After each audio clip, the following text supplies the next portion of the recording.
Elle s'appelle Laure Zakello. Cette mère de 3 enfants est portée disparue depuis le 21 juin dernier. Une disparition bien mystérieuse, trop mystérieuse. Pourquoi une femme attentionnée avec ses enfants les aurait-elle abandonnés?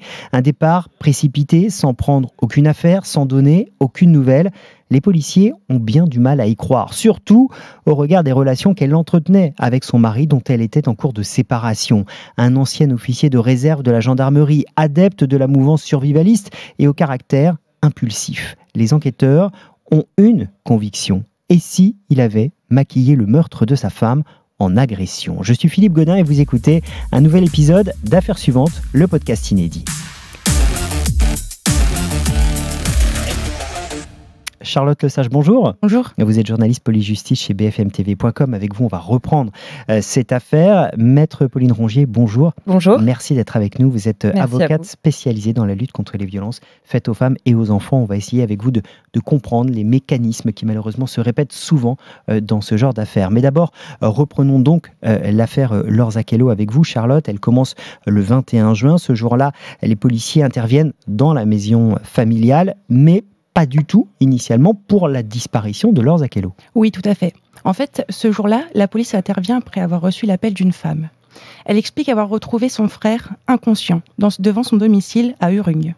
C'est une commune du Pays Basque, juste à côté de Saint-Jean-de-Luz. Et cet homme, c'est le mari de Laure Zakello. Sur place, les policiers constatent qu'il est blessé, à l'arrière de la tête. Ils trouvent aussi un morceau de parpaing à côté de lui. Mais rien d'anormal dans la maison. L'intérieur est en ordre, il n'y a aucun signe d'effraction ou de lutte. Les policiers remarquent aussi que Laure Zakello n'est pas là. Mais ils retrouvent son sac à main, ses 2 téléphones et sa carte bleue à l'intérieur de la maison. Encore plus troublant, son véhicule est garé devant. Il est verrouillé, les clés ont disparu.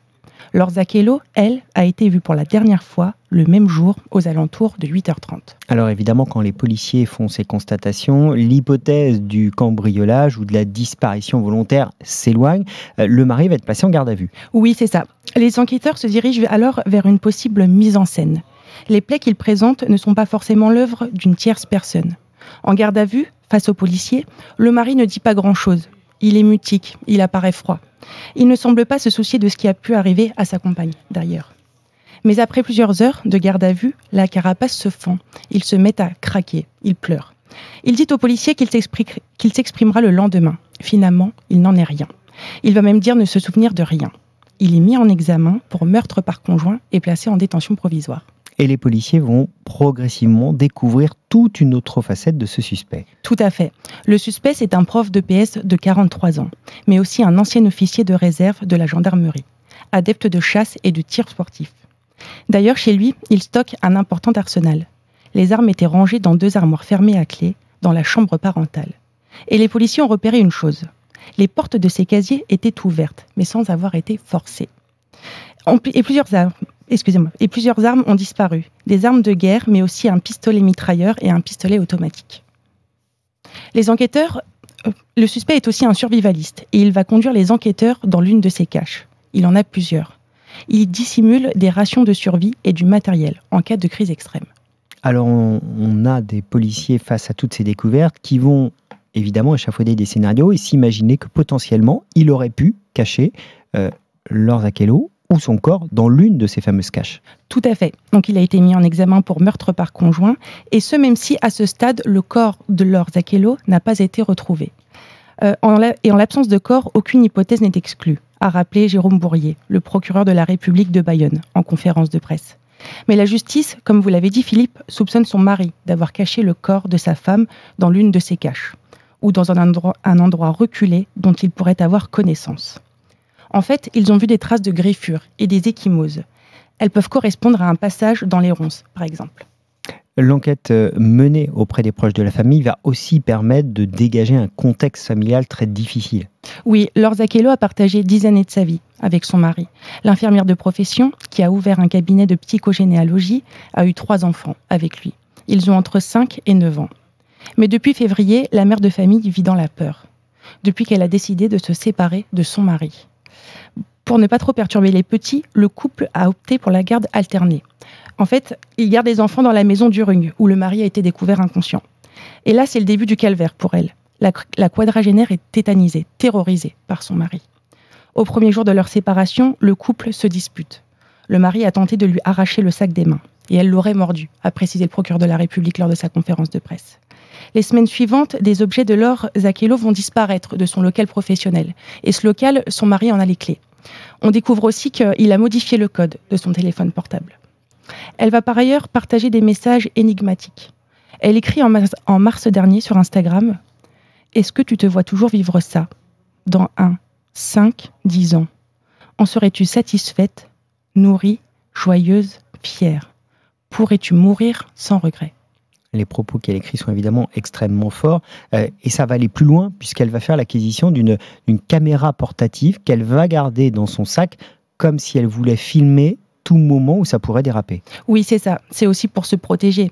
Et ce n'est pas tout. Quand elle garde les enfants au domicile du Rugne, ils dorment dans le salon, tous ensemble, sur le canapé. Dans la pièce, elle éparpille des affaires au sol pour que cela fasse du bruit si son mari s'introduit dans la maison. Elle signale aussi une situation de harcèlement auprès des gendarmes, mais elle ne déposera jamais plainte. Aujourd'hui, la grande difficulté de cette enquête, malgré tous ces éléments que vous venez d'énumérer, c'est qu'il n'y a pas de corps, qu'on n'a pas retrouvé Laure Zakello. C'est la priorité de l'enquête. Tout à fait. Et actuellement, de nombreuses fouilles et battues sont menées. Un appel à témoins a par ailleurs été lancé pour retracer les déplacements du véhicule du mis en cause. C'est un 4x4 rouge vif avec des bandes bleues sur les côtés. À cette heure, le suspect est prisonnier innocent. Aucune trace de Laure Zakello n'a été retrouvée. Merci beaucoup Charlotte pour toutes ces explications. Maître Pauline Rongier, je me tourne vers vous. J'imagine qu'en écoutant cette affaire, vous pensez à beaucoup d'autres affaires dans lesquelles vous avez travaillé, dans lesquelles vous avez défendu des femmes. Oui, vous avez tout à fait raison. En écoutant ce récit très triste, cette histoire, eh bien malheureusement, j'ai énormément d'affaires qui sont convoquées dans mon esprit parce que finalement, c'est souvent la même chose, les mêmes mécanismes. On retrouve les mêmes dysfonctionnements judiciaires, on retrouve les mêmes procédés par les auteurs. Et là, donc, j'apprends que cette femme, finalement, elle restait au contact de cet homme parce qu'ils avaient des enfants ensemble et que c'était pour la garde, hein, et même avec ce partage donc de la maison. Et c'est effrayant, en fait, de se dire que cette femme, elle était dans une situation de harcèlement, elle était terrifiée, elle avait peur, mais qu'elle ne pouvait pas s'en éloigner à cause du fait qu'elle avait des enfants avec lui. Et pourquoi ? Parce que la justice française, aujourd'hui, ne protège pas suffisamment les femmes lorsqu'elles ont des enfants avec leur agresseur et veut maintenir coûte que coûte un lien, un couple parental. Et il faut entendre aujourd'hui que dans bien des cas, c'est pas possible et que les féminicides, ils arrivent la plupart du temps dans des contextes de séparation et qu'il faut donc une vigilance extrême de la justice. La justice va évidemment enquêter, il y aura la fin de l'enquête, un jugement, mais évidemment l'hypothèse d'une fuite pour une femme qui accepte tout cela, qui vit avec la peur parce qu'elle veut rester près de ses enfants, rend ce scénario d'une fuite volontaire absolument pas crédible. Pas Oui, c'est complètement incohérent, ce n'est pas crédible. Et puis, on remarque aussi que cette idée de la fuite de l'épouse, de la conjointe, c'est très souvent brandi par les auteurs de féminicides qui vont finalement continuer à dénigrer cette femme qu'ils ont dénigrée déjà pendant des années de violence conjugale. Elle abandonne les enfants, elle fuit le domicile, elle part avec un amant. On a pu entendre aussi, elle va dans une secte. Donc finalement, je suis même pas sûre que ce soit juste une recherche de l'impunité pour l'auteur. C'est même aussi, je pense, une poursuite de la violence, une poursuite du dénigrement, puisque là, il l'a fait passer, en fait, pour une mauvaise mère qui abandonne ses enfants. Avec une conscience aussi de devoir se forger là un alibi, c'est-à-dire qu'on le retrouve avec un coup de parpaing qu'il s'est potentiellement donné lui-même ou qu'il a demandé à quelqu'un de lui donner. La justice, encore une fois, tranchera. Mais ça veut dire qu'il a peut-être tout imaginé, tout le scénario, pour aussi gagner du temps et peut-être faire disparaître le corps. Oui, tout à fait. C'est clairement une recherche première de l'impunité, de faire disparaître le corps et puis d'organiser un scénario. Alors là, c'est un scénario dans lequel, en plus, il se victimise, puisqu'il se met en scène lui-même comme victime d'une agression, victime de la fuite d'une épouse. Et ça, c'est une bonne chose en fait de se rendre compte que, en tout cas, la justice à ce stade n'est pas dupe. Donc après, on ne sait pas ce qui émergera, mais pour l'instant, en tout cas, la justice a rapidement douté de cette version et investigue, enquête, et c'est déjà assez satisfaisant de se dire qu'il y a cette prise de conscience là, parce que je pense qu'il y a peut-être 10 ans, 15 ans, ça ne se serait pas passé comme ça. C'est classique des maris qui vont échafauder des scénarios totalement fous pour camoufler le meurtre de leur femme. Oui.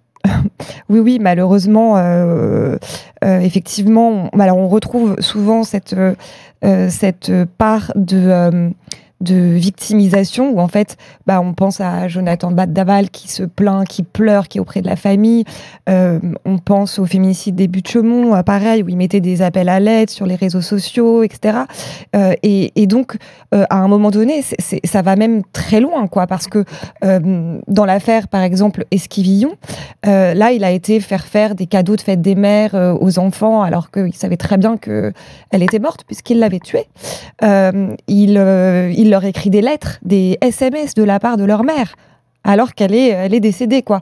Et donc, oui, il recule, en fait, devant rien. Et alors, encore une fois, évidemment, l'objectif premier, c'est l'impunité, parce que quand il n'y a pas de cadavre, ça rend tout plus difficile. Pas impossible, heureusement, mais tout est plus difficile. On peut difficilement savoir où ça s'est passé, comment précisément ça s'est passé. Puis comme eux, ils sont dans la minimisation la plus totale des faits, ça rend tout plus difficile. Mais je crois qu'en dehors de cette recherche de l'impunité, il y a aussi une poursuite de la mainmise sur elle. Lui seul sait où elle est. En fait, le corps de cette femme qu'il a réifié déjà pendant toute la durée de la relation, par le contrôle coercitif qu'il avait mis en place sur elle, eh bien, ce corps, lui seul sait où il est. Elle lui appartient quelque part. Même son corps, en fait, il en dispose, il en fait ce qu'il veut, il le cache, il fait souffrir ses proches qui ne peuvent pas faire leur deuil. Il y a aussi quelque chose de l'ordre de la toute-puissance avec les proches, puis même avec la police, avec les juges. Voilà, donc ça fait appel, je trouve, à énormément de ressorts, de mécanismes de psychologie des auteurs de violences conjugales que on voit dans le quotidien quand ils sont dans les violences habituelles avec leur compagne vivante, mais en fait on les retrouve une fois qu'elle est morte dans le post-crime, en fait. Ça nous ramène aussi aux soupçons qui pèsent sur un homme qui est le mari de Delphine Jubilard, oui. Qu'on n'a jamais retrouvé, présumé innocent. Il sera jugé par les assises courant septembre 2024, mais il n'y a pas le corps. Est-ce que les faisceaux d'indices, comme là on a dans cette affaire des faisceaux d'indices, peuvent aujourd'hui suffire à faire condamner des hommes qui ont réussi à maquiller leurs crimes? Alors, heureusement, oui, un faisceau d'indices va pouvoir quand même permettre d'avoir une preuve suffisante, d'avoir une conviction de la culpabilité. Mais comme je le disais, c'est vrai que ça rend tout beaucoup, beaucoup plus difficile et que eh bien, il le sait et il en joue. On ne sait pas encore s'il sera condamné ou pas, mais ce qu'on peut dire, c'est qu'il a joué avec la justice. Il a donné plein de fausses pistes. Et en fait, ce comportement est de toute façon problématique. Et le signe qu'il y a quelque chose qui est problématique. Mais donc je dis oui, il y a un faisceau d'indices, oui, c'est possible, mais on le sait et on le voit dans l'histoire judiciaire, que c'est toujours beaucoup plus difficile. On pense évidemment, alors il est innocent, il est innocenté, mais on peut penser à l'affaire Viguier où il n'y a finalement jamais eu de condamnation. Et puis on pense aussi à tous les rebondissements qu'il y a pu avoir dans des affaires, et notamment dans l'affaire Maurice Agnelet, par exemple, où ça a été très compliqué. Il y a eu condamnation, puis non. Donc on voit que c'est pas un long fleuve tranquille, quoi, pour la justice quand il n'y a pas de corps. Évidemment, tout est plus dur. Et puis eux, ils se lassent pas de le rappeler. Il n'y a pas de corps, les avocats, il n'y a pas de corps, il n'y a rien. Vous n'avez pas de scène de crime, vous n'avez rien. C'est injuste, il fait de la prison pour rien. Mais en fait, non, il y a quand même des indices qui sont des indices matériels et qui peuvent mener à la certitude que il est auteur Ce sera tout ce qu'il y aura de passionnant à suivre dans le procès de Cédric Jubilard, encore une fois présumé innocent. Il y a quelque chose dans ce que racontait Charlotte qui, moi, m'interpelle et qui, je pense, vous touche beaucoup.